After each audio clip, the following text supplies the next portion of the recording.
What is up, everybody? It is your boy Lou Martinez, aka some people call me Big Chief Burrito. That's Baxter in the back. Live and direct from the San Diego Latino Film Festival 2021 hybrid virtual version. I've been walking around my house all day with my artist pass, flexing. You know, where else can I go, right? And today, it is my pleasure to come to you, talking to you virtually after many of you have just watched Peruvian film La Bronca, which is an incredible drama. I got to watch it to prepare for the Q&A, and it is my pleasure to bring on the director, Daniel Vega. Hello, how are you? Hey, thanks for stopping by. Saludos from San Diego. Co-director, because it's co-director. Yeah, it's me and my brother. You know, we always do our films together. Now, did you guys start off with a passion for film when you were kids growing up at the same time, or did one of you guys take the lead and then the other one sort of jumped on? How did that go? You know, I started studying business administration, and my brother studied economics. So okay. it's like a cinema called us in a weird way, but. If we remember our childhood, you know, we were in our family. I remember there were 4 of us in those times. My mother, her husband, me and my brother.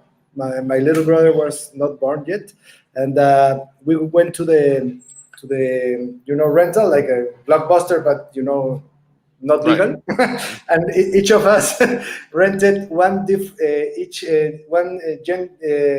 género distinto, different genre, Genre, yeah.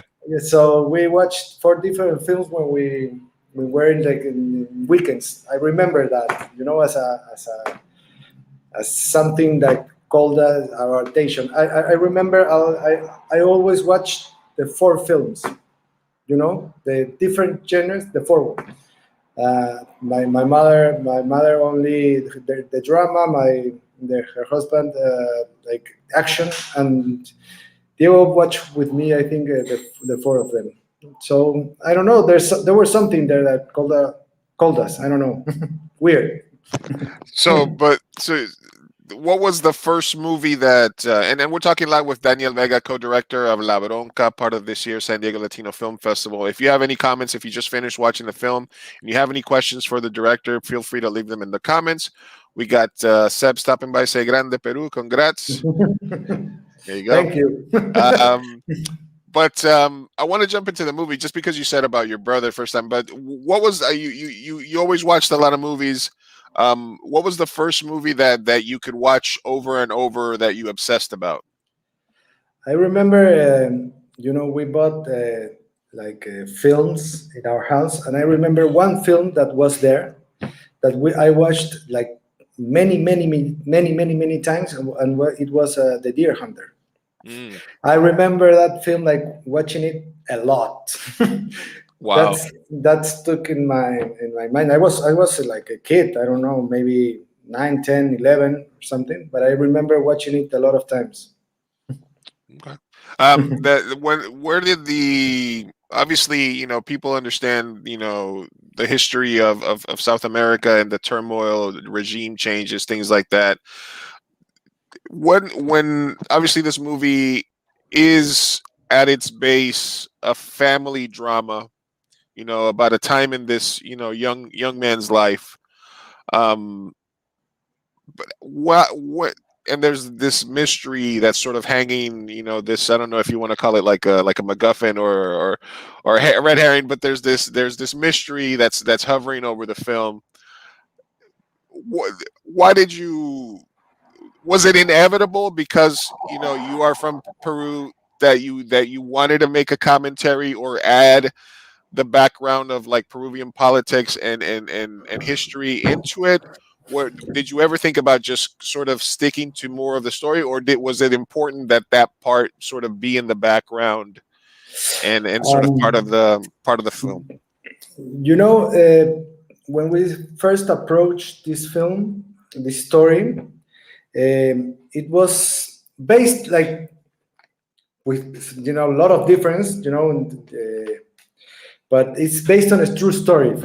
It's my I actually I went to live with my father in Canada, so it's based on true emotions, and we wanted to portray the how a middle upper class felt or lived those those days in Peru, like far away.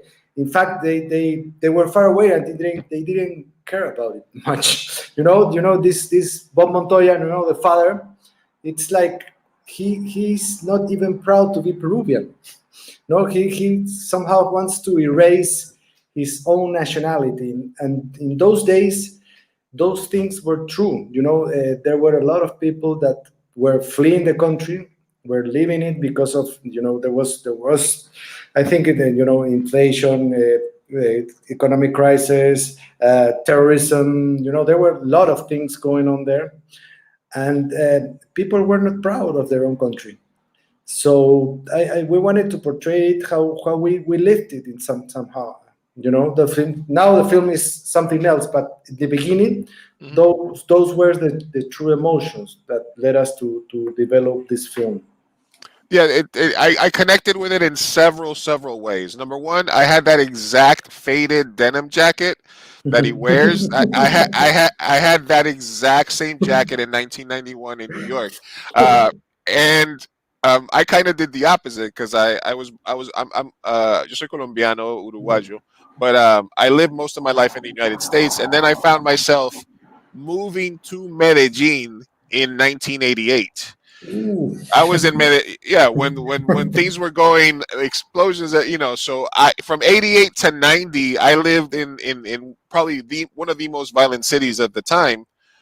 But so I kind of jumped the other way in that story, but then I went back, so I understand there's no place like home, but sometimes home is so crazy that it's almost, what parts of it are you taking with you? And I think in the character of Roberto, he took a lot of Peru with him to Canada. Am I right in kind of that?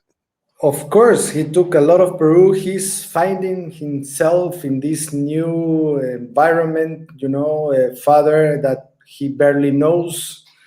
No, he doesn't know who he is. No, the film has, I think it has a lot of about identity. Who am I? Am I happy here? Living this American dream? Is this an American dream? Is this beautiful, living here? Or was I better in my country with that, in my shitty country, for saying with exact words? So I think, yes, Roberto takes everything from that, and he needs this father figure to lead him somehow in the right way.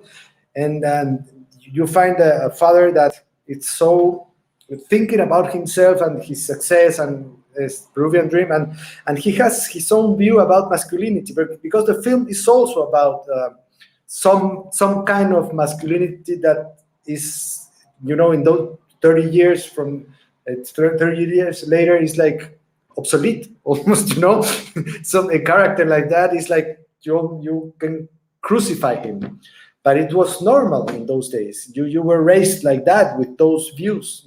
So yes, yeah, of course Roberto takes everything, not only of the countries, about the culture, at what being a man is, the violence, the how to behave with girls. It's like he's confused. He needs a guide and he doesn't have it.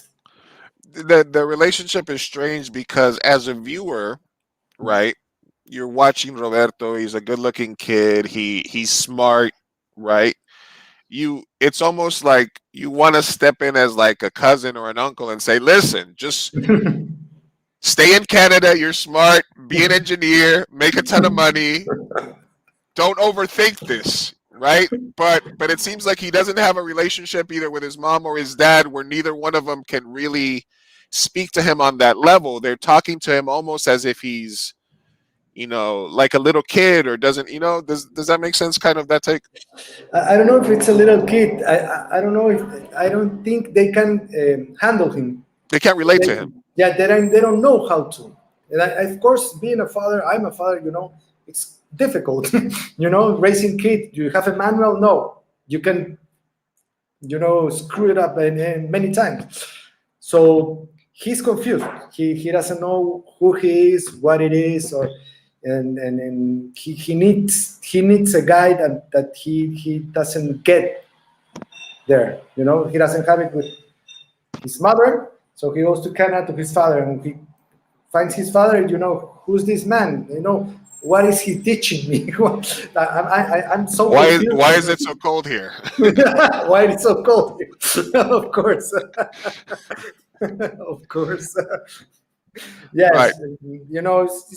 it's about a confused teenager, that brings everything from Peru, and the good, the bad, and needs something that he doesn't get there. I'm always interested in the process of co-directing and collaboration when it's like a brothers directing, is and how you break up the workload, because I've always, on my sets, I allow collaboration and people to give their thoughts and opinion, but there has to be a hierarchy for things that get done. Do you guys break up the workload, or do you already have a predetermined idea of I'm going to handle this, you're going to handle that, or and is there any place where you bump heads? And, it's a third film we make, so in the beginning we had like we divided work somehow, even though we talked a lot. Like Diego handled actors and I was more in the visual way in the first film. But in the next two, we talked a lot, and it's weird because we're two people, different, different heads and everything, but we always have the same film in our heads. It's weird, that once a guy I remember in our second film, it's called El Mudo, and the main actor told everybody, and some producer, I don't remember who he told, he said that he was impressed how we both had the same film in our head. It's not and it wasn't an easy film. The second one was like a thriller with black humor, a drama. It's not like mix of genres. Here in La Bronca is a drama, but I think it has humor.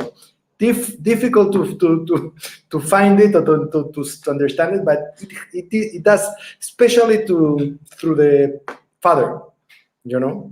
I think that it has a little humor. I don't know if anybody had the opportunity to understand it, but it does. Well, one of the other reasons is my day job is I'm in sales and marketing is my profession. So that his whole practicing his sort of fake it till you make it sort of persona is something that's very familiar. Like, you guys are good looking guys, but we got to work on your attitude and like like I can sell salt to a snail. He has a very but when you dig deeper, it's very on the underneath. He's just as confused and sort of scared as the rest of us, right? Yeah, he has to fulfill a role. He has to convince these guys that that screen that because you are 30 years later, it was a failure. You have to convince those guys that this is the future. So I don't know if he believes it. Probably he doesn't believe it. He just wants to make money. How doesn't matter. This is first. I find with this, then probably would be something else. But his goal was to make money. Yeah, and one of the things that because I trained people to call people in my previous life, but one of the things I would tell people is, think of it this way, when I get on the phone, I'm not Luis, I'm Lewis. Lewis is the guy that's going to be able to be that guy. So if you can't be yourself, create somebody like he creates Bob. Bob, Bob, manager Bob. Manager Bob is the guy that's gonna talk to you like that, and he's gonna say the things that you might be embarrassed to say or be I don't want to, you know. Yeah, of So course. It's like he creates somebody that needs to talk to him. Now, probably in home, manager Bob rest a bit. Or, but sometimes manager Bob is also at home. I think for a moment. yeah, and, he's playing a role for his wife. and for his son, and he's always playing a role. I think, Bob Montoya. I think that's another thing. Yeah, I think that if at any point, like even the poster image is them just staring at each other, both with their demeanor up. If they both could let their guard down at the same time, then they could have that connection with each other. Sure, because Bob doesn't know how to deal with this guy that probably he didn't raise him. So this is a man that I have in front of me, that I have some responsibility that I didn't accept at the moment. Now I have him. What do we do? What do I do with him? It's difficult. I don't know. I don't think it's easy for anybody. So he's in defensive. He's trying to play a role. So he's a man, I'm a man. So I behave like the image I have that a man should be, in those days, in the early 90s. And the teenager is receiving this information and saying he's getting more confused. So, of course, he's defensive. I don't understand what this guy is saying. I don't need this guy. I don't need the role he's playing or this manager Bob. I need my father. Daniel, did you ever watch The Sopranos? No, I know the series, but I never watched it. Okay, all right. I was gonna make a comparison. Well, there's an episode, and it's a very famous episode. It's actually considered one of the best episodes of the series. It's called the Pine Barrens episode, where two of the main characters have this Russian guy that they have a problem with, and they end up getting into a fight with him. And then they go take him somewhere into the forest because they're going to get rid of him. But he surprises them. He jumps out of the trunk. He's still alive, and he escapes. Okay, so they spend the next day in the snow looking for him, freezing. They lose their shoes, and it's a big question that hangs over the rest of the series. What happened to the Russian? Okay, what happened to Tonyo? What happened to what happened? So that's that. So I just thought about it now that it's you leave. There's these two major points of mystery. What was the relationship between Tonyo and Bob in terms of, like, The what it is favor. that the favor that he keeps hanging over him, and what happens to the end. Did you guys purposely leave that ambiguous? To because I love when movies do not spell everything out for you and let you try to figure things out for yourself. And sometimes when they don't care, they'll just tell you what they want. Did you How early on in the creation did you know that you wanted to add these elements? Were you trolling your audience? Yeah, What were you yeah. doing? I'll tell you. And the death of Tonio. Well, I remember is what it was in one of the scripts. You know, Okay. it was they found him like walking around like no guide, like maybe like you think somebody's crazy. Those the beating lo volvió loco. You Mhm. know, so he's walking down there, and then they find him, and they see in the back, and a truck hits him and destroys him. Mm. So they like that. There was a scene and in the early version in the versions, but then we thought about it and said, if we do that, you save them. They don't. They probably won't. The police or whatever never will find out that these guys beat the hell out of him if you kill him. If you see that, so we decided that leaving the question open, what happened to Toño, was better. The danger is still there. He might appear someday with a demand, or maybe he froze to death. To death. They'll That, find him that, in the spring. yeah, that's what I think. He's dead. He's dead somewhere.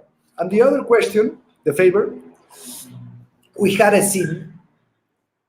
We shot it where the son asked him, "What did Toño owe you?"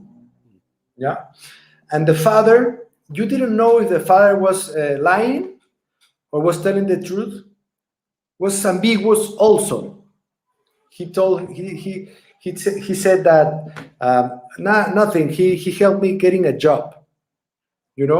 So depending on whatever, talking to everybody, when you feel that you owe somebody something, even if it's small, if someday he lend you $100, but those $100 were like so important to you, you always feel in debt with that guy, But imagine a third country like Peru, these upper middle class guys. You could be anything like helping with a judge, paying something, lying for you. It could be anything. Yeah, yeah. It's not. It's not important. Latin America. It could be anything. It's not Yeah, important. The it could be important it could be anything from getting him out of jail to helping him bury a dead body that he run over, or something like that. It could be anything, but it doesn't really matter exactly what he owed you. It's something that he felt in debt with him. So we'd rather like the audience imagine what they want. That's what we thought it would be better. Okay, okay, that's it's a frustrating answer for a viewer, right? But as a filmmaker, I definitely respect the approach because Yeah, I know. I've had many times that question. What happened to Tonio, and what did Tonio do for Bob? Those questions we know. There's people that like the things like that, but there's people that get very frustrated. Oh, what did Tonio do for him? Tell me. You cannot leave me with that. I like the film until that. Okay, I respect that, but don't ask it. Don't worry. Imagine what you want. like I said, it's like the briefcase in Pulp Fiction. Exactly. It doesn't matter what's in there; is what it represents. Exactly. Okay. Exactly. Um, in terms of the process and the shoot, where did you guys shoot this? Did you actually shoot this in Canada, or where did you Yeah, in shoot it? Montreal. Okay, Montreal. Montreal. I not since I guess like little I'm thinking like a lot of importance in a lot of minivan scenes in this movie. Well, my father had a minivan. Okay. I kind of so for us it was like the minivan. You know, it Yeah. was my father bought a minivan for like, to drive, so it had to be a minivan. It's a very sort of monotone, very pale sort of palette for the movie. Is that sort of to immerse you into the kind of mundaneness of their life, like the repetitive? There's not a lot of bright, a lot of except maybe for like the club scene and a couple of key places where things light up or get very dark. But talk to me a little bit about the aesthetics of the film and why that was important.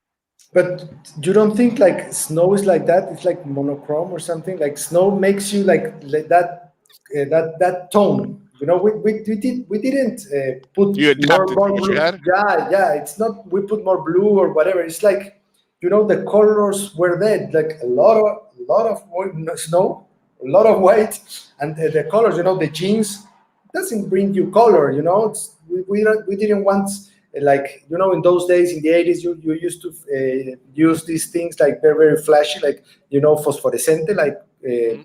like Neon. amarillo yeah, Yeah. and yeah boom like bright.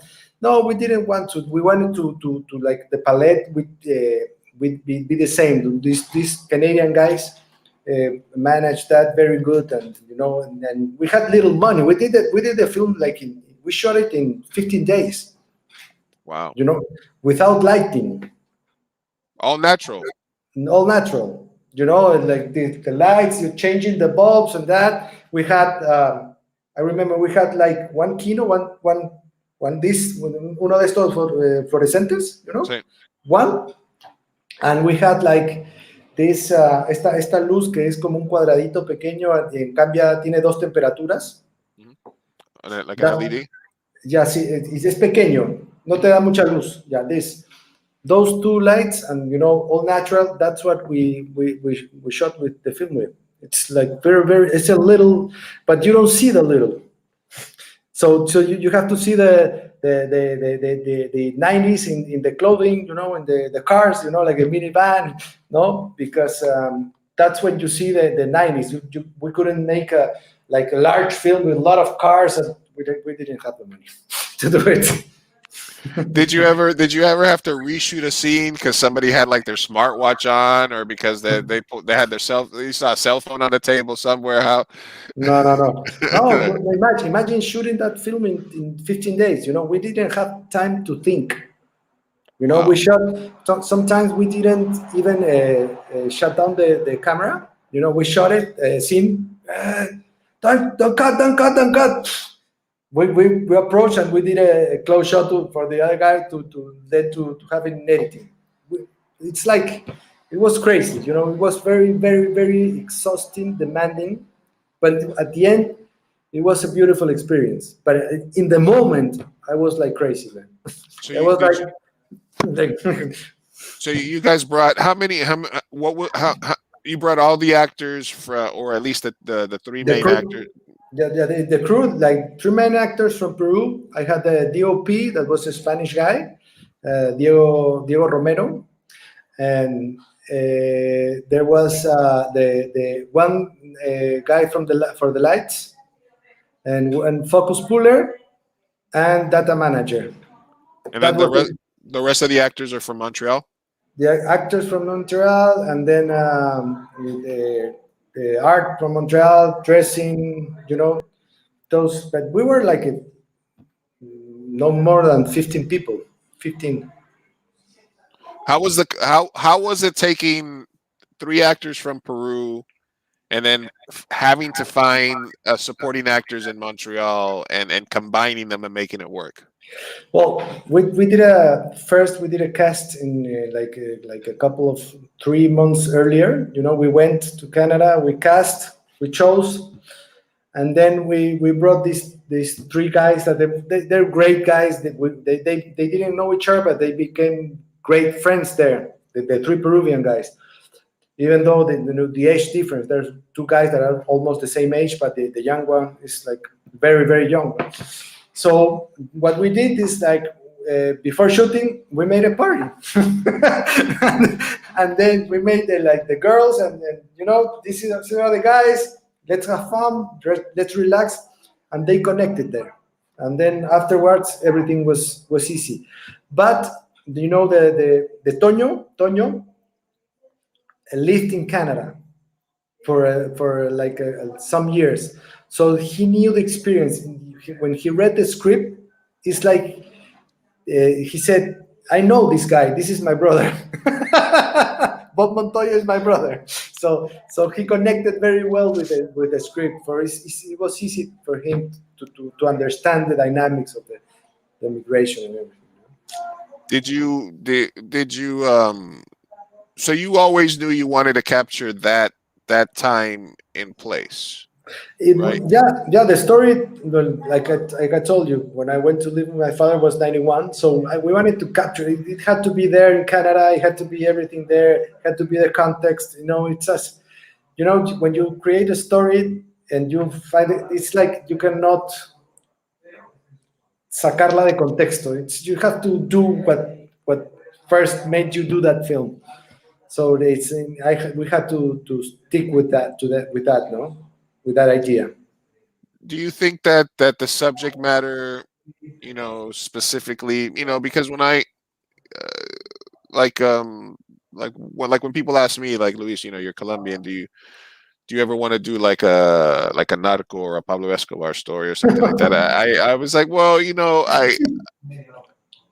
I think that it's been done so many times that I don't know what I could bring to something like that, right? I'd rather focus on other aspects of the Colombian culture, rather than that. I don't mind telling a story in that time frame, but I don't necessarily think it needs to be to that.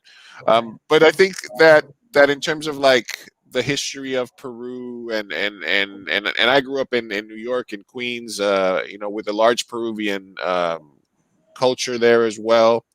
I played on a soccer team that was sponsored by Inca Cola. No. uh, which is still one of my favorite sodas.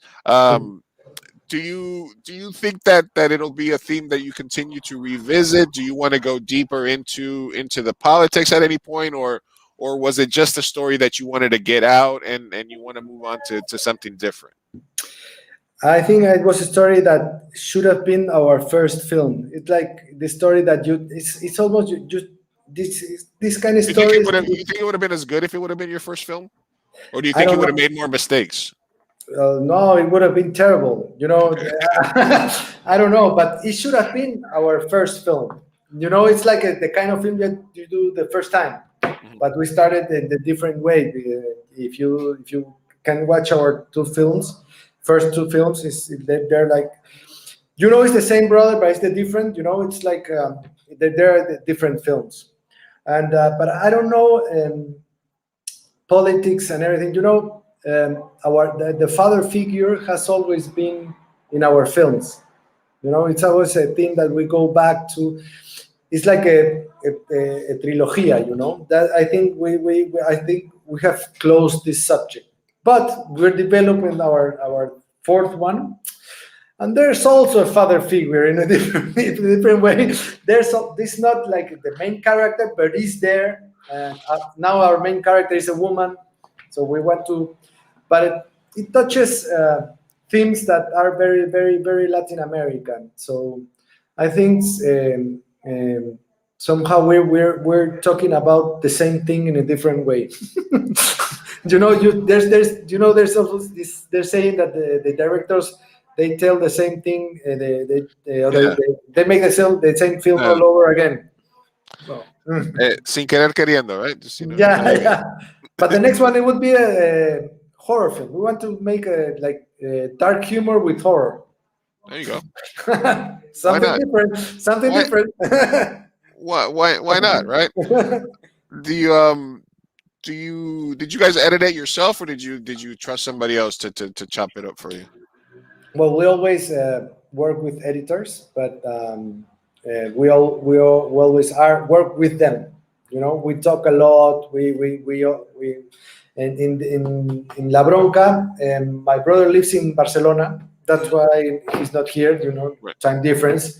Um, he worked with an editor there. He started working there and making a film. He sent me one cut, And I called our the editor of our two previous films, the same guy, and together we worked another cut, and we sent it back to them, and then they finished. They made another one, and then I went back. I went to Barcelona, and we made final cut there. So we always work with editors, but we talk a lot. It's like we don't say, "Hey, make a film." No, no, no. We sit there and we work together. Now, the title, because that's, it's a very Latino, de que, ¿cuál es la bronca? ¿Qué onda? Sí. ¿Cuál fue la bronca? Um, you know, is the is what is the la bronca in this? Is it the relationship between the father and the son? Is it all three? That's what I love about the title. That ambiguity. That's Uh, in Spanish it means the like esta bronca interna, no, like your anger, but it's also a fight. La Hubo una bronca. bronca, va a haber So, bronca.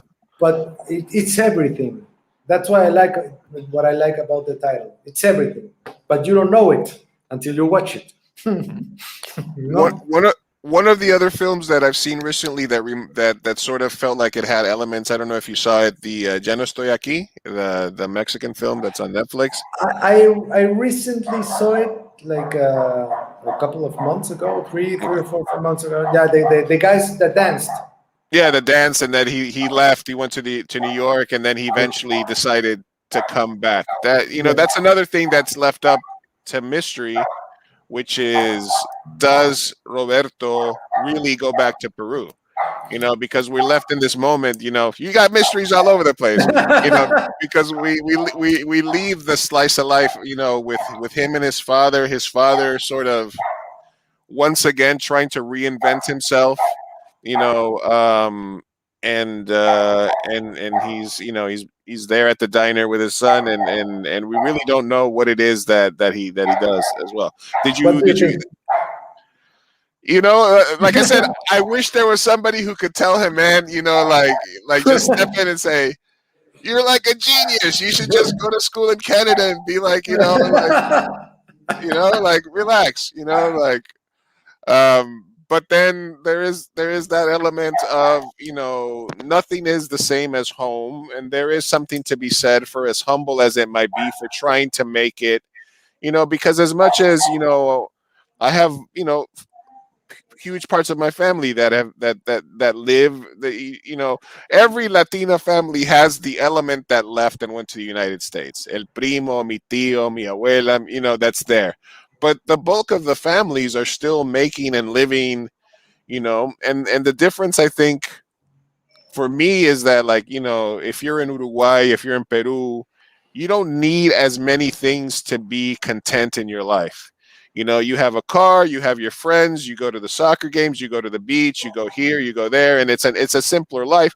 Even if you can't amount to what you could if you stayed in school in Canada and did this and this and this, like, that's kind of where I'm coming from, though, from my perspective, that I had a chance to stay in Colombia and stay there, but I said, I'm already too used to the American lifestyle, and what I want to do is make movies, so I want to live in Southern California so that I can make movies here. But that's a personal decision for each person, right? Yeah, but for me, the teenager goes back, and eventually, and he will succeed. He will find himself sooner or later. Maybe when he's 30 or something, he will get lost a lot. He will, la fregará muchas veces. He will, but at the end, he will make it. But he can make it anywhere. But there are some countries and some situations that gives you more the opportunity than others.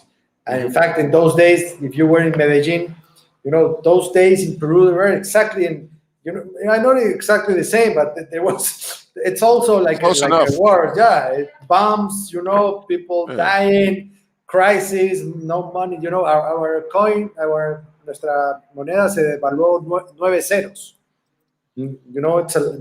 It's like crazy, But I think he goes back because he cannot be happy with with his father, with that. So he goes back. He feels more comfortable there, and he will eventually make it. Maybe Plus, he got it wrong, but I think that's what he does. he could be charged for murder at some point. So So better I, no, yeah. no.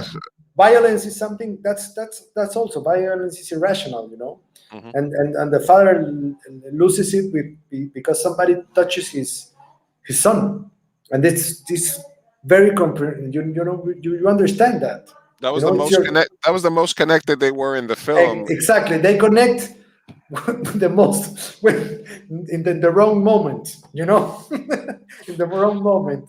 Yeah, So no toques a mi hijo, but he just snaps back into it. and that's Yeah. that's violence. That and then you growing up in a violent environment, it's probably that you will like prenderse much easier, you know. What is a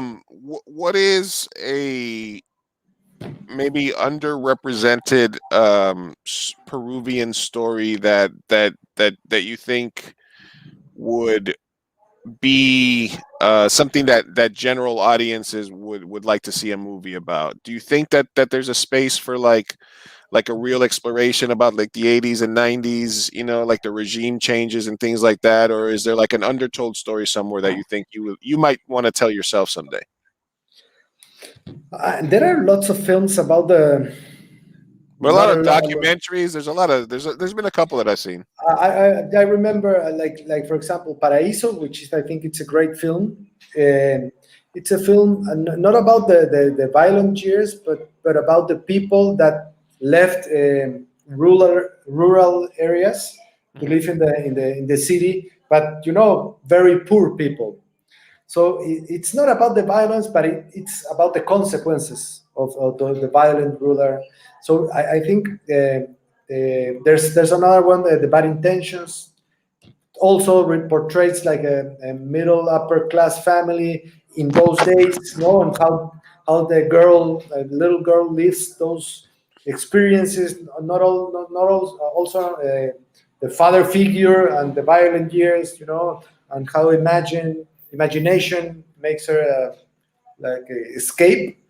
There are lots of films and good films and also documentaries. And for me, I don't know. I think one guy said, Peruvians, you were tired about the películas about terrorism. Terrorism. You were tired about it, and here come the Vega brothers and makes you a film about terrorism without talking about terrorism. you know. So I think there are ways to talk about those days without, talking about it. Yeah, and you have a lot of the footage in the credits that I think it was like was that like a compromise? Like we're not gonna put it all in the movie, but I do want people to get a sense of maybe like the world that he's returning to or Yeah, something there. yeah. That was a huge decision. We were, do we put them? Do we not put them? And there's a lot of people that don't like those images at the end. No, I think they think the story ended where the father and the son talked, and everybody should imagine what happened in the country. There are a few pictures that tell you a little bit. They talk about it, and it's enough.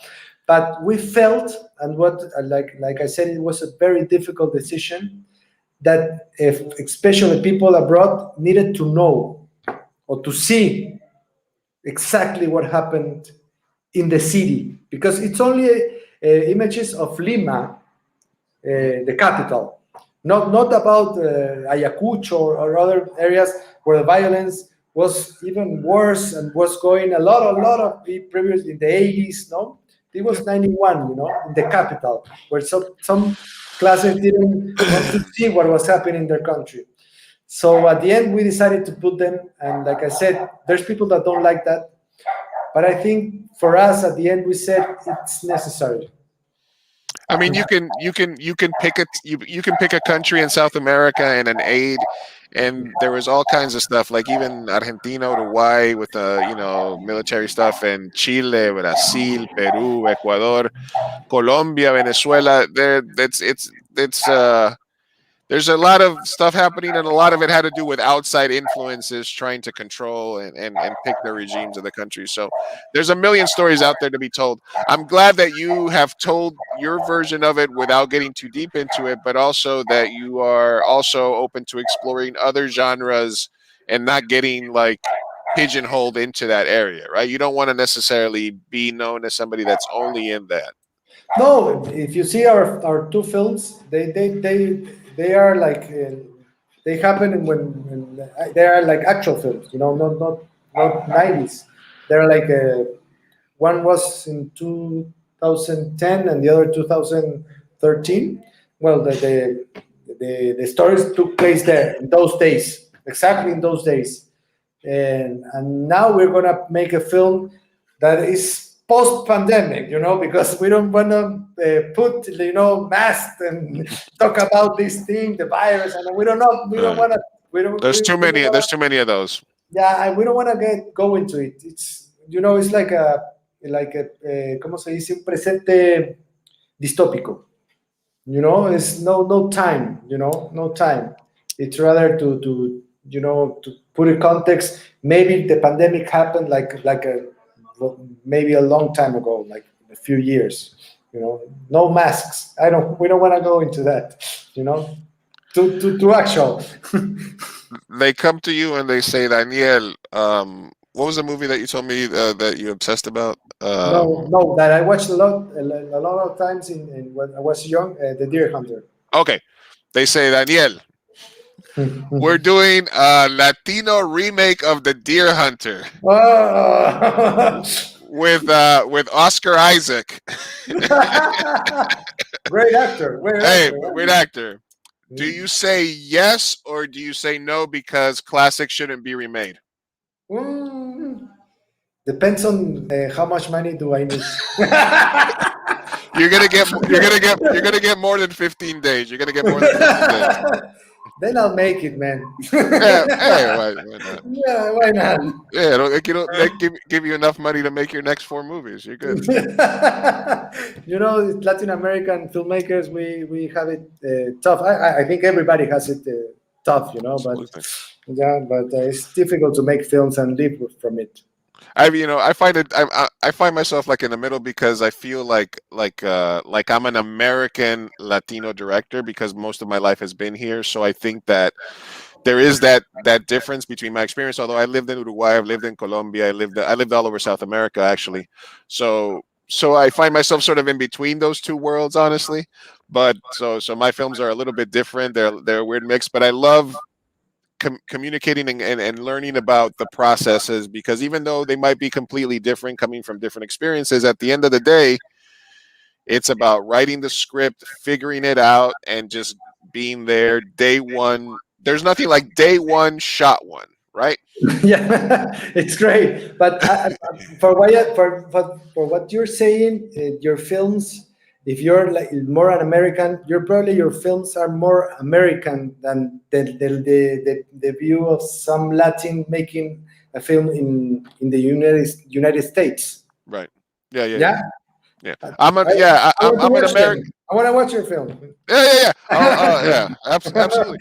Well, I actually have 2 films in the festival. I have one that's part of the Frontera documentary series. It's a 5-minute short documentary, and I have one that's playing on the 15th, which is a narrative short called El Ladrón de Bicicletas, um, Okay, you're which making is a homage. uh, yeah, it's actually an homage to the Terrence Malick movie, The Thin Red Line, Okay. which is one of, but it's my first film that's completely in Spanish, and it's and so I'm kind of very the fact that I'm part of the festival and I'm alongside films like yours and filmmakers from all over the part. This is the reason that I like to be a part of the festival, and so I get to have these conversations and meet more people, more filmmakers. So I appreciate that. Other thing I wanted everybody to know: we are live with Daniel Vega, the Q&A for the movie La Bronca, which you can see again Monday, March 15th at 8 p.m. So you can actually watch my movie, El Ladrón de Bicicletas, earlier at 4 p.m. and then watch La Bronca at 8 p.m. and then come back and watch the Q&A again. So, and if you guys are watching this live, or if your brother wants to come on, I'm doing a nightly recap at the end of the night after all the QAs are done, which will be like 9 o'clock, 10 o'clock, which might be like 7 in the morning in Barcelona. So if your brother wants to jump in, wake up early and get on and talk a little bit, we'd love to have him all as well. Although if he's in Barcelona, he's probably not getting up till like noon anyway. So if he gets up very early. We're like okay. early birds, you know. All right. Well, I'm gonna respond back to the email thread that we have and let him know in case he wants to jump on early tomorrow, which will be late for us tonight. He can come in. So Daniel, muchas gracias por la Gracias a ti. conversación. Gracias Muchas a ti, gracias. Luis. Thank you for showcasing the film at the festival this year. And then hopefully I'll communicate with you because I do want to watch your films. I'll send you mine.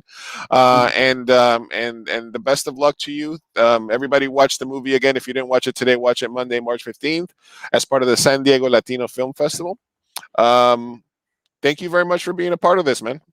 Muchas gracias. Muchas gracias. Un saludo, un abrazo aquí. Nos Un vemos la abrazo. próxima. Hola en vivo la próxima vez. Thank you, Sí. everybody, for watching. My name is Luis Martinez with Daniel Vega from La Bronca. Watch it as part of the festival. Go watch some movies. Catch me tonight later on for the recap. Thanks for watching. Later.